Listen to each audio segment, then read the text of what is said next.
sûr. Bonjour Jeanne. Salut. Alors je suis Camille, j'ai 30 ans et demi maintenant. Je suis monitrice de plongée l'été, formatrice psychocriminologue et détective privé le reste de l'année et présidente de l'association en thérapie prismique, la thérapie du corps, de l'esprit et de l'énergie le reste de l'année.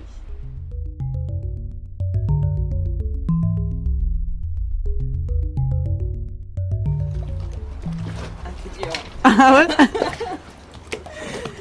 Ok, partant à la rencontre de la petite fille et de l'ado. Alors j'ai très peu de souvenirs de mon enfance. Très peu. Je crois que j'étais une petite fille déterminée, un peu têtue, la tête dure. Et adolescente, j'étais un peu la commandante, je me rappelle, mais je supportais pas l'injustice. Donc dès qu'il y avait quelqu'un qui était tout seul ou un peu isolé, il fallait systématiquement que je l'amène dans le groupe parce que je supportais pas de le voir tout seul.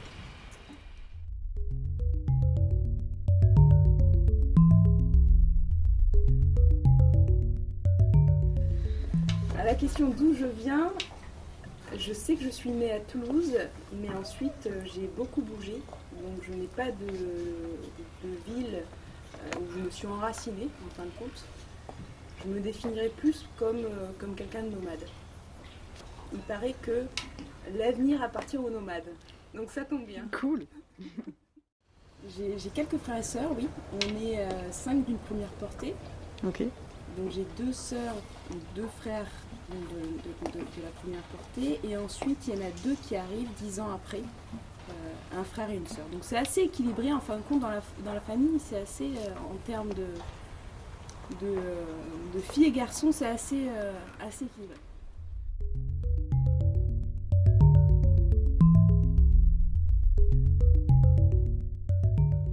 Je faisais énormément de sport. Le sport, je pense, a accompagné ma personnalité un peu proéminente, a canalisé mes énergies un peu intenses. Et j'ai fait beaucoup de snowboard. Je suis allée dans des championnats et même championne de France à une époque. Ensuite, je me suis dirigée vers les sports de combat. J'ai obtenu ma ceinture noire en Hapkido, surtout pas confondre avec l'Aïkido. Ouais. L'Hapkido qui est un sport coréen de self-défense. Et ensuite, je me suis dirigée vers l'apnée. Et là, pareillement, j'ai fait beaucoup de compétitions.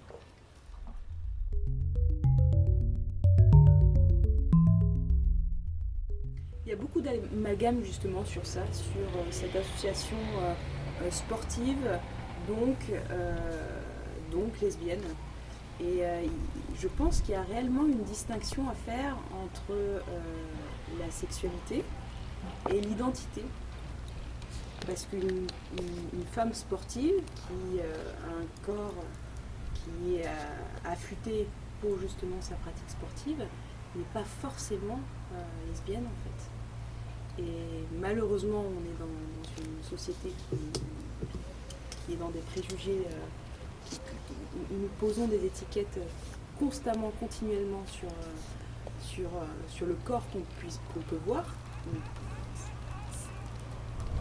C'est vrai pour l'homosexualité, mais c'est vrai également dans plein d'autres domaines au niveau du corps.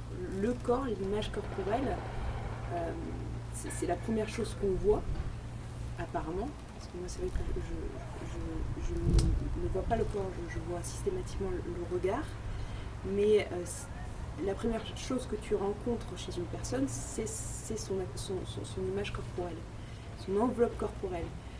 Du coup, effectivement, systématiquement, inconsciemment, tu poses des mots, des étiquettes sur cette personne qui vont soit au fur et à mesure de la discussion disparaître, puisque tu vas rentrer en relation avec elle et donc tu vas en savoir un peu plus sur elle. Mais effectivement, dans le milieu sportif où on est focalisé sur la pratique sportive, on n'est pas trop dans la philosophie en fait. Donc on juge beaucoup sur l'apparence.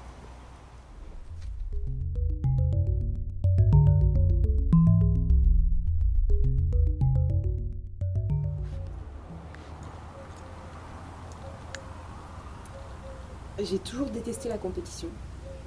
Toujours. Parce que j'étais toujours en compétition contre moi-même. Ce qui fait qu'en fait, j'avais pas de référence, ou en tous les cas un point, un objectif. C'était, il fallait que je fasse mieux que ce que j'avais fait avant. Et donc les références, non en fait. J'avais pas des personnalités à qui je voulais ressembler ou des choses comme ça. Je devais arriver au point que je m'étais fixé. Et ensuite, plus loin et encore plus loin. Et c'est pour ça que Et ça marchait bien? Ça marchait plutôt bien. Et aujourd'hui, je suis sortie de la compétition et je m'en sors beaucoup mieux comme ça.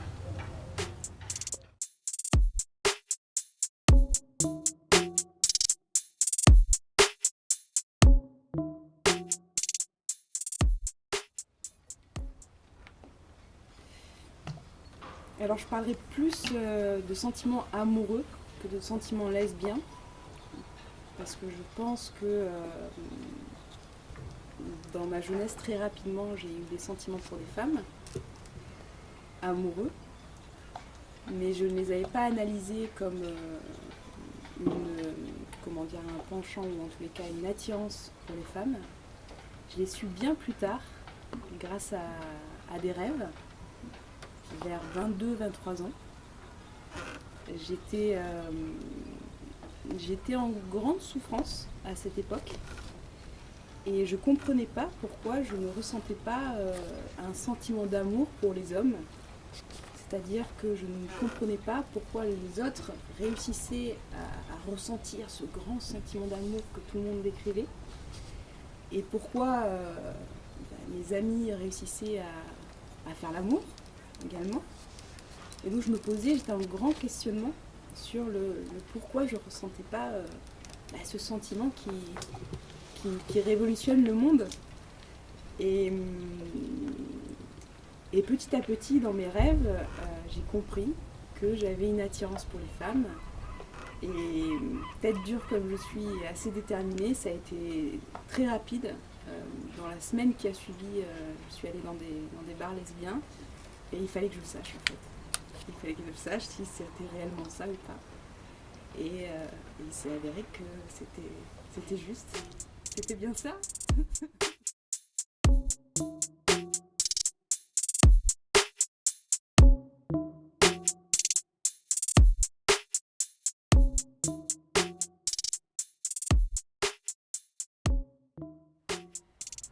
Je pense que à l'adolescence quand on est enfant, on a également d'autres questions. On a une apparence, un corps qui change. Et il est vrai que comme j'étais un garçon manqué assez marqué, j'avais beaucoup de réflexions sur justement mon identité, mon genre en fin de compte. Donc ça prenait une place assez importante dans ma vie avec des moqueries assez marrantes comme Bob le bricoleur ou Bob l'éponge. Aujourd'hui j'en souris, mais à l'époque c'est des réflexions qui picotent un petit peu le cœur. Et en fin de compte, le poids de ces remarques, de ces petits pics, font que on n'a pas envie d'ajouter quelque chose supplémentaire pour ajouter un poids à notre sac à dos. Ce qui fait que c'est quelque chose qui se réprime à l'intérieur de toi, qui s'étouffe pour éviter ou en tous les cas pour essayer de survivre dans cette jungle qui est l'adolescence. Et ensuite, évidemment, il y a le poids des normes, la famille, entrer dans les cases, qui fait que et le chemin était déjà tout tracé où il fallait que je trouve un homme et faire comme les amis, comme mes copines.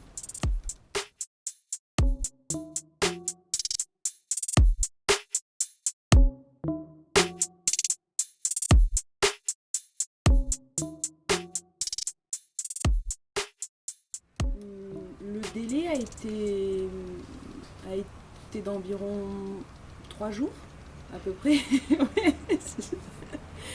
je te l'ai dit, je suis assez déterminée, donc il fallait que je sache en fait. J'étais pleine de questionnements, et il fallait que je sache, il fallait que je mette des noms et des définitions sur ce que j'étais, parce que je pense que la plus grande question de l'être humain, c'est de savoir qui il est. Et que plus on répond aux petites questions, que ce soit l'identité, la sexualité, toutes ces questions qui parsèment le chemin de vie, plus on se rapproche de qui on est. Et donc moi, il fallait que je le sache. Et donc je me suis confrontée, j'ai pris mon courage à deux mains et je me suis confrontée à une réalité que je ne connaissais absolument pas. Et dès que j'ai embrassé une femme, là, je pense qu'on se pose plus aucune question. Il n'y a plus de termes, de définition ou d'appellation comme lesbienne, homosexuelle ou je ne sais quoi. Il y a une explosion à l'intérieur de toi qui fait que tu vis ça comme une naissance. Une naissance que la première, tu t'en souviens pas, c'est ta première naissance. Celle-ci, tu t'en souviens à vie. Et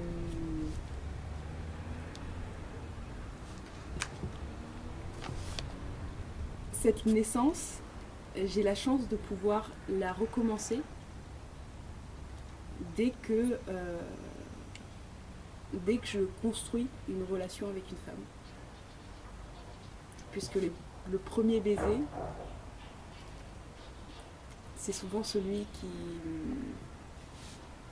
pose la première brique d'une relation.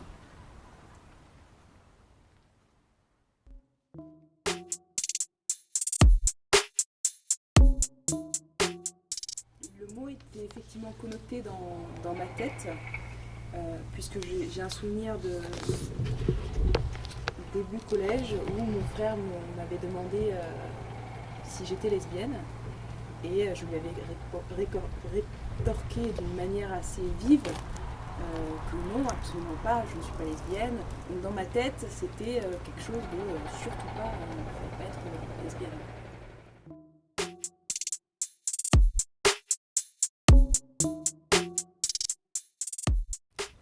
Je pense les moqueries de mes camarades de classe en fait. L'intention dans les moqueries était du fait de ma sensibilité, je ressens l'intention qu'il y a derrière chaque mot, et du coup je l'imbibe comme une éponge, justement. C'était bien choisi en fait le surnom. Et en fait, j'ai fait une association où être lesbienne, ce n'était pas bien, parce que c'était une moquerie dans la bouche de mes camarades.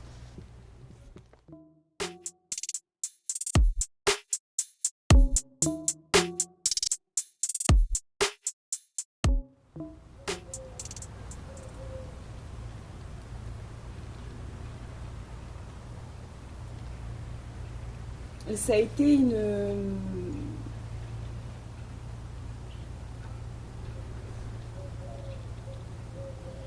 quelque chose dont j'étais très fière et dont je le suis encore. Ce qui fait que mon homosexualité a été quelque chose de très positif dans ma vie. Donc effectivement, j'avais besoin de le construire, de construire cette identité homosexuelle, mais pas dans une sorte de combat, plus dans quelque chose qui me fait du bien. C'était en fin de compte non pas quelque chose que je voulais affirmer, Mais c'était quelque chose à l'intérieur de moi qui me faisait du bien. Donc à chaque fois que je faisais quelque chose par rapport à mon homosexualité, c'était des choses qui me faisaient du bien.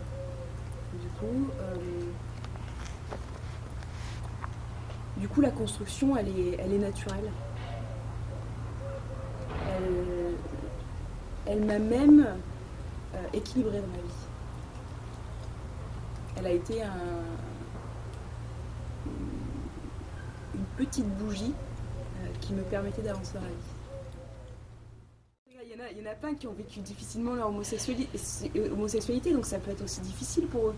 Mais en même temps, moi je sais que j'ai tellement été en grande souffrance que quand en fait tu ressens ce sentiment d'amour pour une autre personne et qu'il y a de la réciprocité, c'est une bouffée d'oxygène en fait. C'est-à-dire, c'est comme si c'était dans une grosse nébuleuse, un truc bien noir, bien crasseux, et t'essayes de te dépatouiller comme ça dans ce vase, et là, ouf, à un moment donné, t'as une branche, et tu dis, ah ouais, en fait, ça c'est moi, et ça c'est positif.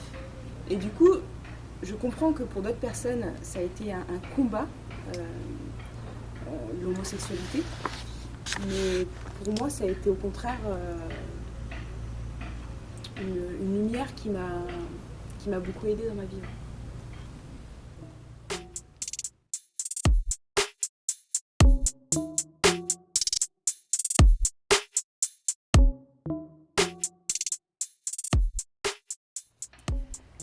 Dans ma famille, j'avais des propos lesbophobes, c'est plus homophobes, on va dire, en sa globalité. Mais j'avais également une marraine qui, elle, a un fils qui est homosexuel, et donc ça contrebalançait, puisque ma marraine est très importante dans ma vie.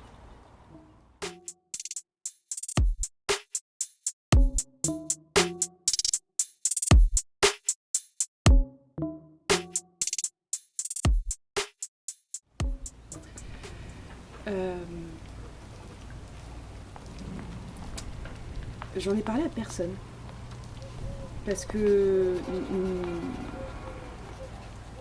j'en ai parlé à personne parce qu'à cette époque de ma vie, comme je l'ai dit précédemment, j'étais dans une grande souffrance. Du coup, je m'étais isolée de l'humain avec un grand H, avec ce qui l'entoure, c'est-à-dire ma famille, mes amis. Et ça faisait bien peut-être 3 ans que je m'étais isolée de tout ce petit monde. Ce qui fait qu'en fait, j'en avais pas parlé, non pas parce que j'avais pas d'oreille attentive, mais parce que j'étais dans un isolement, un mode de vie solitaire qui fait que je ne l'avais dit à personne. Cependant, à cette époque-là, oui, j'étais suivie par une psychologue et je me rappelle la première séance que j'ai faite avec elle, donc c'était juste après que je découvre que je suis lesbienne.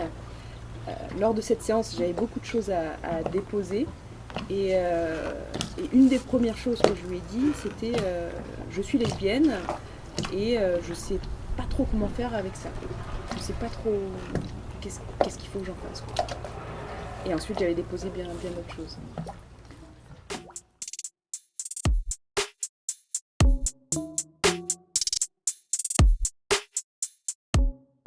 Alors justement, le hasard fait encore bien les choses, puisque ma psychologue était en train de faire une étude sur la bisexualité.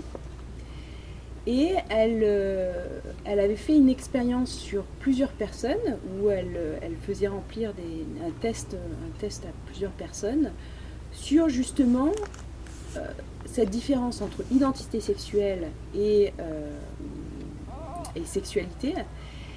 Et en fin de compte, elle demandait aux personnes sur une échelle de 0 à 10, de situer en fin de compte, avec plusieurs questions bien sûr, hein, mais là en général, je t'explique un peu le test, de 0 à 10, ta proportion à aimer le sexe, comment dirais-je,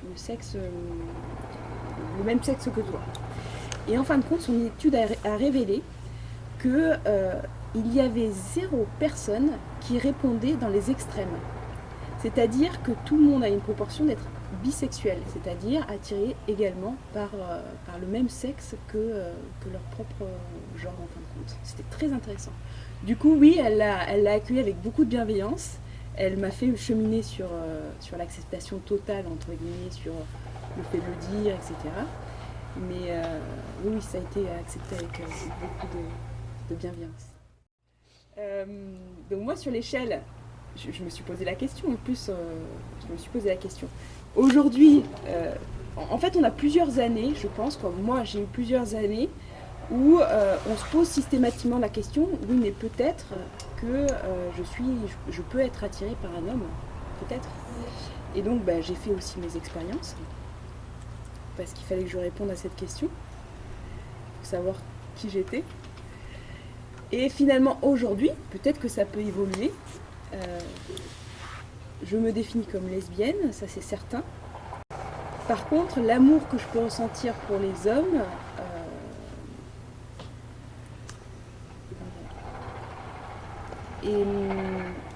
l'amour que je peux ressentir pour les hommes est vrai. Il n'a absolument rien à voir avec l'amour que je peux ressentir pour les femmes, puisqu'il y a de l'attirance sexuelle pour les femmes alors qu'il n'y en a aucun pour les hommes. Du coup, sur l'échelle de 0 à 10, avec 0 hétérosexuel roulement de tambour et 10 lesbiennes, je me situerai à 9,5, oui.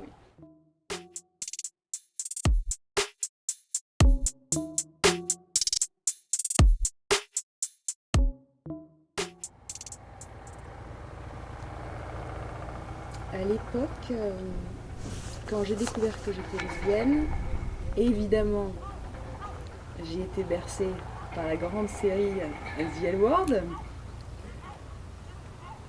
qui est géniale. Je pense que j'aurai autant de plaisir à la regarder maintenant, c'est certain. Comme personnage public, je dirais peut-être Amélie Mauresmo, mais avec quelques petits bonhommes molles dans le sens où je connais très peu de personnalités. Je suis un peu un culte de tout ce qui est acteur, actrice, voilà, personnalité connue. Donc au niveau des références, quasi nul, quoi.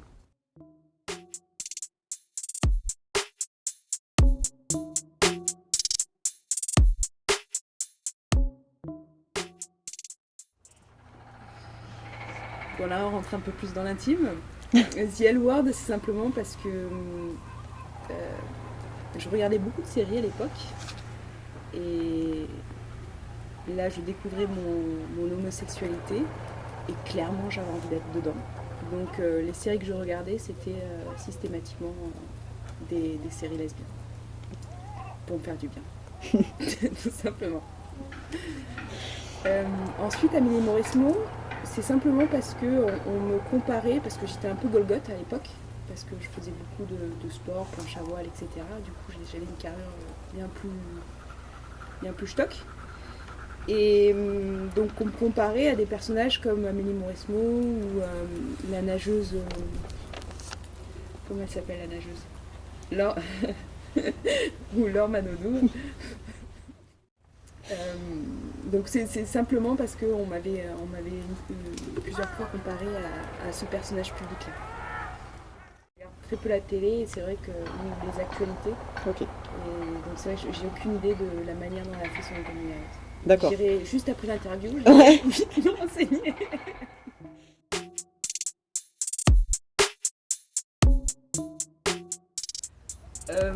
Je suis plutôt allée chercher pas des références, mais je suis plutôt allée chercher des femmes pour vivre des belles histoires.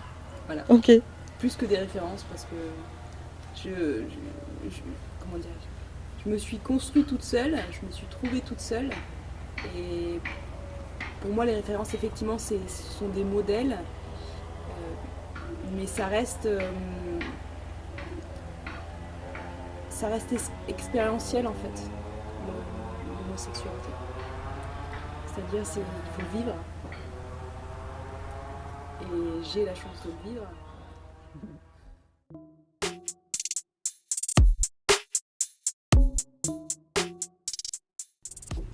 Effectivement, à un moment donné de ma vie, je me suis rapprochée de la communauté LGBT. C'était au moment de la rupture de mon premier amour, où là je me sentais en perdition totale, parce que lors de cette rupture, j'ai tout perdu. J'avais plus du tout de repères. Comme j'avais pas de racines,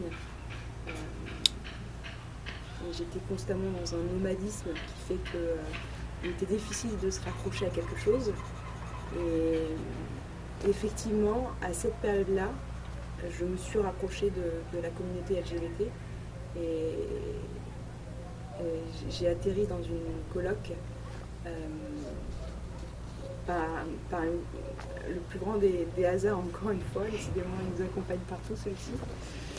Et je les remercie, ces femmes qui m'ont accompagnée à cette époque de ma vie, qui ont été là. Juste en étant ce qu'elles sont, elles m'ont aidée, beaucoup aidée. Je me rappelle d'une de mes colocs qui me disait que j'étais le petit oiseau tombé du nid. Et c'était vrai. Et elles m'ont permis de remonter sur la branche. Et si ces filles regardent l'interview, je pense qu'elles se rappelleront d'un parc. Et elles auront le sourire aux lèvres en repensant à tout ça. Et ces personnes-là ont été très importantes à ce moment précis de ma vie. Et je sais que j'en garderai un souvenir toute ma vie.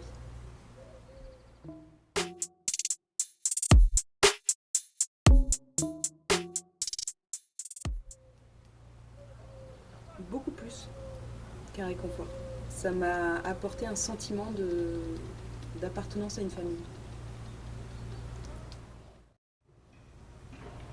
Le fait d'atterrir dans cette colocation et dans ce milieu LGBT, ça m'a permis d'éviter l'isolement, on va dire, et d'être dans un environnement où je peux être.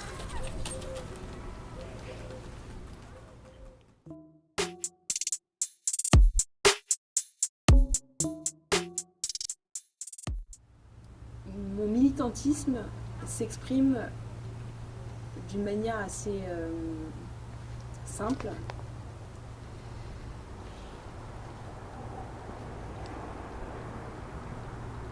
Pour moi, je milite quand je suis dans la rue, que je me promène main dans la main avec la personne que j'aime et que je vois dans les regards des gens que c'est beau, un couple lesbien. C'est beau parce que quand tu as de belles personnes qui se trimballent, qui se promènent dans la rue et qui s'aiment, ça se voit. Ensuite, le militantisme dans les associations, je n'en ai pas fait.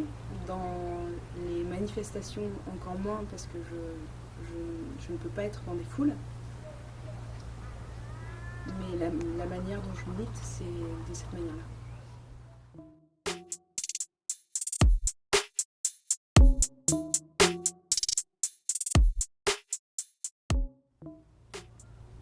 De faire cette interview, pour moi, c'est l'expression même de militer pour l'amour. Et l'amour, pour moi, ça passe par effectivement une femme, puisque j'aime les femmes. Mais cette interview, c'est avant tout pour l'amour. Nice.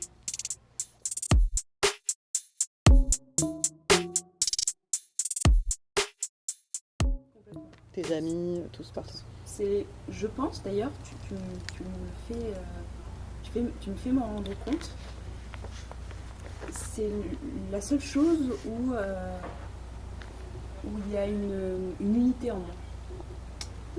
C'est-à-dire, j'ai différentes sphères professionnelles qui me met un peu parfois dans des états un peu dissociatifs. Et c'est vrai que être lesbienne, c'est une unité à l'intérieur de moi, c'est-à-dire que dans tous les milieux dans lesquels je suis, les gens savent que je suis lesbienne.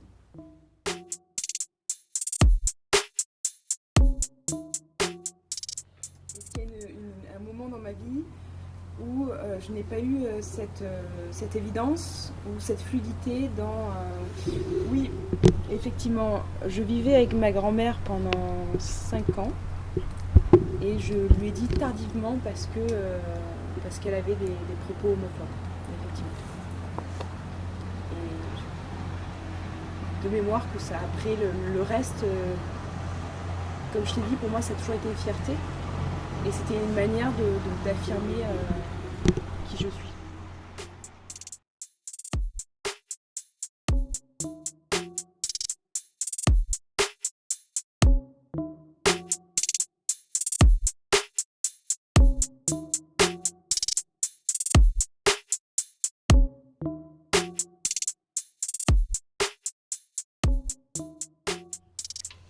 Cette période-là était difficile du fait de ma sensibilité et de voir comment on pouvait cracher à la gueule de certaines personnes et tout ce qui s'est passé dans ces remues médiatiques. Ça a été difficile en termes émotionnels de ressentir en fait ce que d'autres traversaient de violent. Mais personnellement, moi, comment dirais-je, ça n'a absolument rien changé à ma vie. Parce que je pense que faut pas me faire chier et que surtout sur mon homosexualité et comme j'étais alignée par rapport à mon homosexualité, les gens ne me cherchaient pas là-dessus.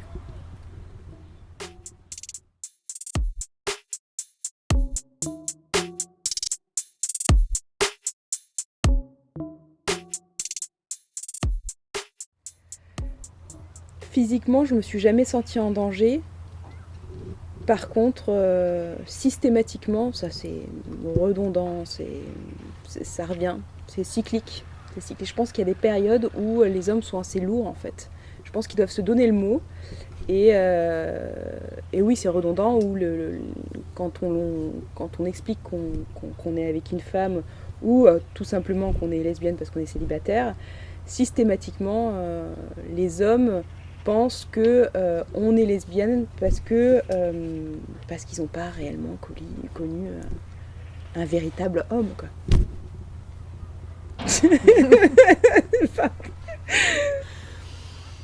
Du coup, ça...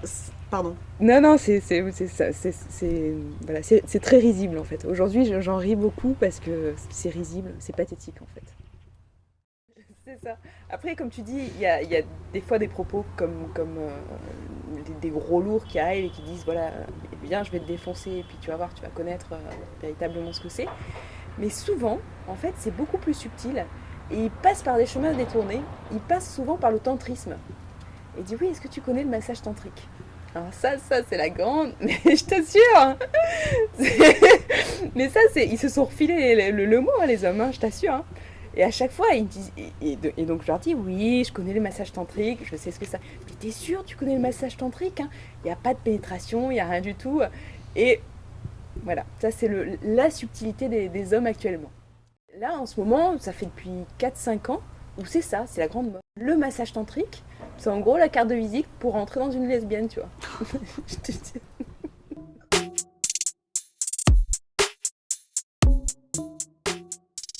Complètement. Moi, j'étais très en colère parce que c'est comme si on remettait en doute une certitude que tu avais à l'intérieur de toi. Et ça me met hors de moi parce que la seule personne qui peut savoir ce qu'elle ressent, c'est toi. Et quand tu as un bouffon qui vient te voir et qui te dit ah ben non, c'est sûr que tu te trompes. C'est sûr que ce que tu ressens, c'est faussé parce que, tu n'as pas réellement été avec un homme, un vrai, comme moi par exemple. Et ça m'a mis beaucoup en colère, ça.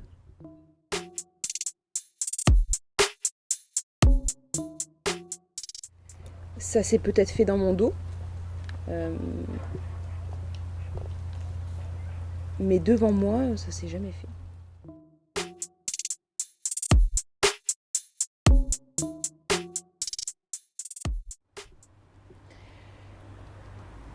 Et je vais répondre en élargissant ta question. Je pense que ça va au-delà. C'est qu'à partir du moment où on est bien avec soi-même, dans toutes circonstances, parce que souvent on met des masques selon les milieux où on est, pour paraître mieux.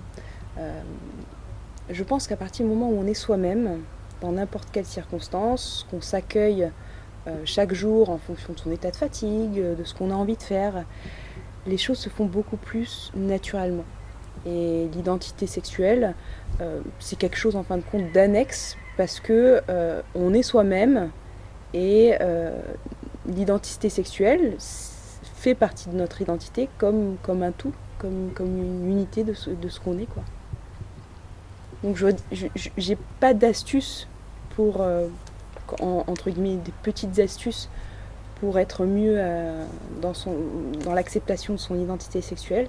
Je prendrais plus la question d'un sens global, c'est d'apprendre un petit peu chaque jour, parce que ça se fait pas en claquant des doigts, d'apprendre un peu plus chaque jour à être soi-même dans n'importe quelle circonstance et s'écouter émotionnellement et énergétiquement également, parce qu'on est des êtres d'énergie, on s'envoie beaucoup d'énergie, on en capte également, on est des êtres ernigivores,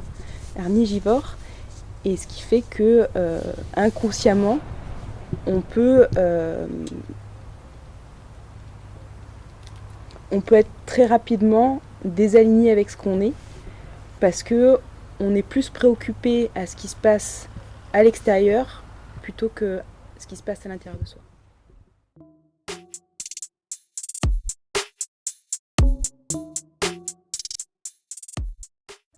C'est l'objet même de l'association que j'ai créée, l'association en thérapie prismique.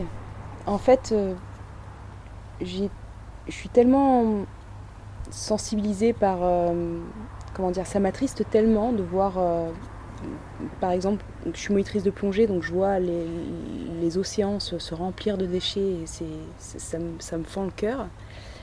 Et également tout ce qui se passe après au niveau de l'environnement, bien sûr, mais tout ce qui est violence conjugale, tout ce qui est au niveau de l'enfance également. Il y a beaucoup d'injustices dans ce monde, énormément. Et je me suis dit, mais en fait, il y a tellement à faire dans ce monde, quoi. Et je me dis, mais en fait, je ramasse un déchet dans l'eau, mais t'en as des tonnes et des tonnes derrière moi, quoi. Et à un moment donné dans ma vie, j'étais en réel questionnement, quoi. Je me dis, mais en fait, à quoi ça sert? Alors oui, il y a le colibri, et je trouve ça formidable, mais j'avais envie de créer quelque chose qui, en fin de compte, aidait la globalité. C'est-à-dire que ramasser un déchet, c'est super, mais pour moi, il fallait agir au cœur même, c'est-à-dire au cœur même des hommes. Et c'est pour ça que j'ai créé l'association en thérapie prismique, qui est une thérapie du corps, de l'esprit et de l'énergie, qui part du principe que quand on harmonise son corps, son esprit et son énergie, on arrive à un juste être, c'est-à-dire à un équilibre intérieur, qui nous permet d'élever notre fréquence vibratoire et d'être dans des sentiments, des émotions, qui sont comme la bienveillance, l'amour, la joie. Et il y a des théories scientifiques qui ont été élaborées il y a quelques années de ça, où en fin de compte, s'il y a une petite population mondiale, une petite population du monde qui élève sa fréquence vibratoire dans des sentiments de bienveillance, d'amour et de joie, ils vont inconsciemment influencer l'autre partie de la population. Et actuellement, on est dans cette ère où il y a de plus en plus d'éveil de conscience, ce qui fait que progressivement, on s'aperçoit que les êtres humains sont de plus en plus ouverts et élèvent justement leur vibration. Et ça se voit, ça se ressent quand on est dans un lieu public ou quand on est avec des amis. On ressent en fait que les vibrations sont déjà un peu plus positives parce que le rayonnement même des gens sont beaucoup plus élevés.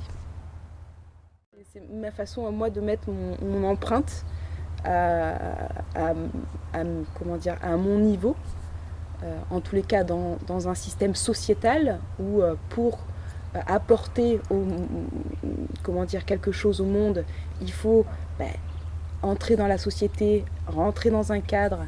Et donc c'est pour ça que j'ai choisi le milieu associatif qui, moi, résonnait beaucoup plus avec ce que j'étais. Et après, rentrer dans la société demande de tout ce qui est organisme de formation avec tout ce qui entraîne derrière.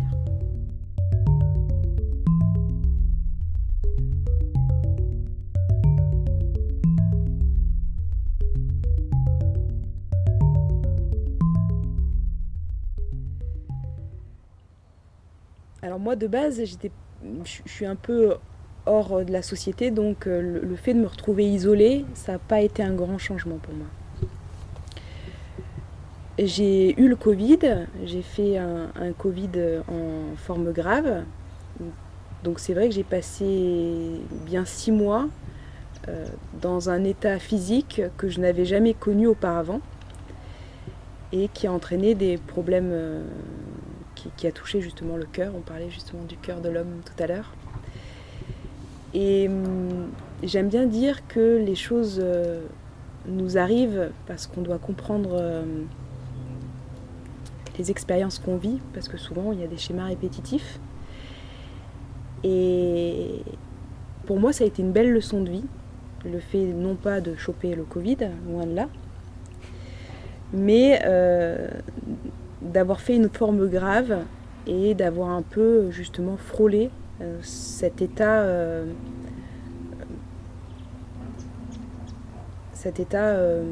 fragilité assez aiguë.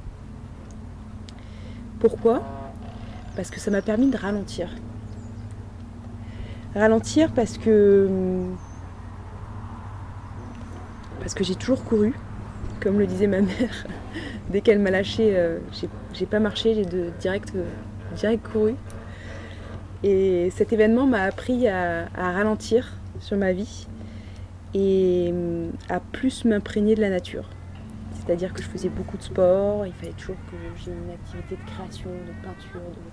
Et cet événement-là m'a permis en fin de compte de me rapprocher de la nature et de m'en imprégner, que ce soit en allant marcher, en la photographiant, en la filmant et en ressentant toutes les énergies qu'elle peut nous offrir.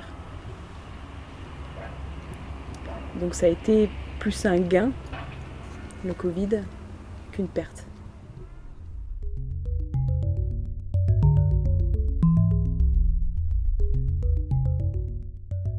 C'est assez surprenant parce que dans cette période-là, j'avais trouvé un certain bien-être. À un moment donné, de toute façon, il y a un système d'homéostasie, c'est-à-dire un état d'équilibre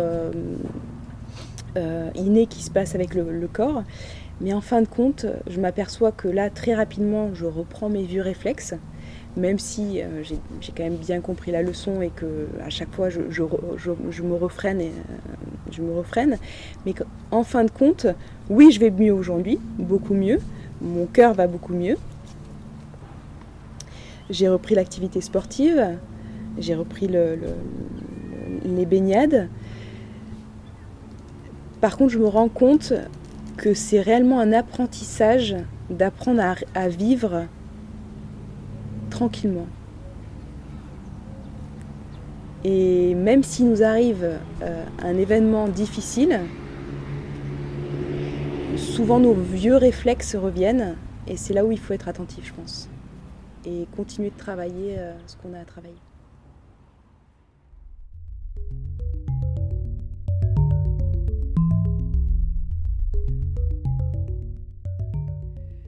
La plongée sous-marine, je fais ça depuis que j'ai... Je me rappelle pas, j'étais enfant. J'ai commencé à faire de l'apnée parce que on chassait le poisson. Alors je sais pas si je dois trop dire ça, mais oui, très rapidement j'ai fait de la chasse sous-marine. Et comme j'avais pas assez de force dans les bras, c'était mon père qui m'a armé le fusil. Donc j'étais dans l'eau beaucoup plus que sur la terre ferme, on va dire ça comme ça. Et après, dès que j'ai pu mettre les bouteilles de plongée, là, le chemin était tracé. Et dès que j'ai eu l'âge de 18 ans, j'ai pu commencer à enseigner la plongée comme monitrice de plongée. Et ce métier passion ne m'a jamais quittée. Par contre, comme c'est un métier qui est très physique, de par les changements de pression, également avec le matériel qui est très lourd, et ce sont des grosses journées, c'est-à-dire qu'on fait plusieurs plongées dans la journée. Aujourd'hui, j'exerce ce métier beaucoup plus intelligemment et je l'exerce avec parcimonie. C'est pour ça que je suis uniquement saisonnière et que je ne le fais pas toute l'année, parce que j'ai envie que ça reste une passion. C'est un métier qui m'a fait énormément voyager. J'ai pu découvrir, grâce à ce métier, de nombreux pays, de nombreux fonds marins, parce que c'est extraordinaire comme les océans sont variés en termes de faune marine, de mammifères marins, autant microscopiques que macroscopiques. Grâce à ce métier, j'ai pu énormément voyager. Aujourd'hui, je voyage plus proche de la France parce que j'ai d'autres professions et donc je dois être beaucoup plus proche de la France. Mais c'est vrai que j'ai passé bien 10 ans où j'ai fait que voyager. J'ai fait tous les continents, sauf un, et ça c'est mon rêve numéro 1, c'est d'aller au pôle Nord en fait. Mon rêve numéro 1 dans la vie, c'est d'aller au pôle Nord, de ressentir l'environnement, l'air, le bruit, ce bruit un peu sourd, le craquement de la neige, et surtout de faire une plongée sous glace.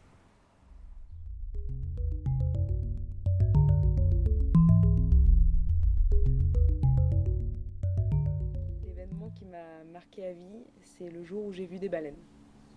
Parce que c'est tellement grand, c'est tellement immense, quand ça se déplace, qu'on n'a plus du tout la même sensation d'espace en fin de compte.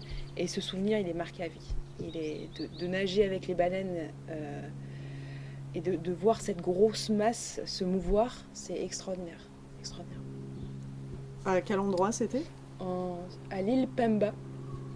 C'est une île qui est juste à côté de Zanzibar, qui est beaucoup moins touristique que Zanzibar. Zanzibar qui se situe à côté de la Tanzanie.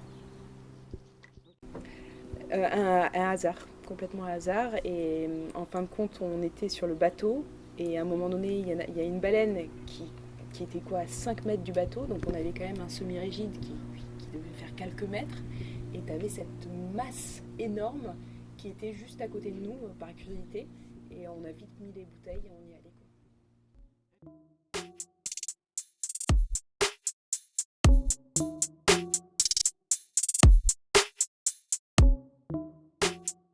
Je rigole, mais c'est une très belle histoire, magnifique, une très belle histoire. Je faisais le baptême d'une femme qui était très anxieuse. Et j'aime beaucoup les baptêmes parce qu'il n'y en a pas un qui se ressemble. Baptême de plongée ? Baptême de plongée, pardon. Il n'y en a pas un qui se ressemble. Les gens ont une réaction complètement différente d'un baptême à l'autre parce que l'eau n'est pas leur environnement. Souvent, les gens ont peur parce qu'ils ne voient pas le fond. Donc, il y a une certaine angoisse, une certaine anxiété. Il y a un gros matériel qui vient sur le dos. Donc c'est quand même une expérience qui est assez troublante, assez prenante. Et, hum, et je faisais le baptême de cette femme et je savais qu'il allait avoir quelques difficultés, du coup je l'ai prise toute seule. Normalement on peut le faire avec 2, 3 baptêmes selon les clubs de plongée, selon la politique du club de plongée. Et cette femme-là, je l'ai pris toute seule. Et souvent, pour rassurer la personne, je prends la main de la personne parce que d'une part, ça les rassure d'avoir un geste, comment dire, une- comment dire, Un contact tactile. un contact tactile avec la personne et surtout, la personne peut me serrer la main puisque quand on est sous l'eau, normalement, on apprend des signes, mais avec l'angoisse, on oublie tout. Du coup, le simple contact avec la main est beaucoup plus facile pour la personne. Et puis c'est un réflexe, c'est que dès qu'il y a un problème, on serre.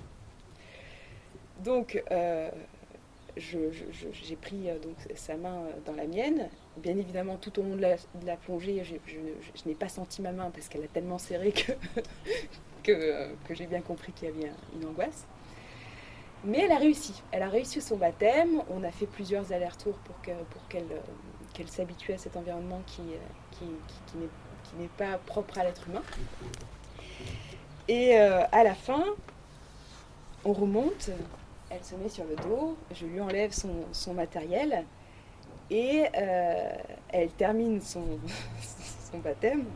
Je lui enlève donc l'équipement. Ça faisait un peu comme si je la baptisais, quoi. Je baptisais de la vie. Mais cette histoire va beaucoup plus loin. Et je pense que ça va arriver dans ton thème. Je lui fais le baptême.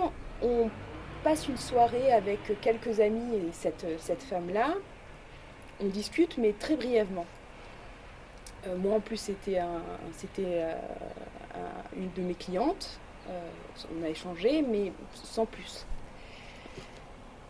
Le temps passe, je finis ma saison, le temps passe, des mois passent. 6-8 mois après, le jour de mon anniversaire, je reçois un message de cette personne. Et elle me dit Camille, je te souhaite un très, très joyeux anniversaire, j'espère que tu vas bien. Et moi j'étais super contente d'avoir de ces nouvelles et je lui dis comment tu vas, est-ce que tout va bien, voilà. Et elle me dit je vais bien, j'aimerais te parler, il faut que je te dise quelque chose. Et je dis si tu veux on fait une visioconférence. Et on commence à se parler. Et là, en fait, elle m'annonce que lors de ce baptême de plongée, elle avait eu aussi un baptême de l'amour. Et elle était tombée amoureuse. Et elle avait ressenti un sentiment tellement grand d'amour qu'elle a eu besoin en fait d'écrire un livre sur cette histoire qui lui était arrivée. Et qu'elle avait gardé ce secret entre guillemets pendant tous ces mois et qu'elle avait eu le courage 8 mois après de me l'évoquer et j'ai trouvé ça j'ai trouvé cette histoire magnifique parce que cette personne-là était avec un homme et en fin de compte l'amour peut nous tomber dessus à n'importe quel moment. Et même en plongée sous-marine.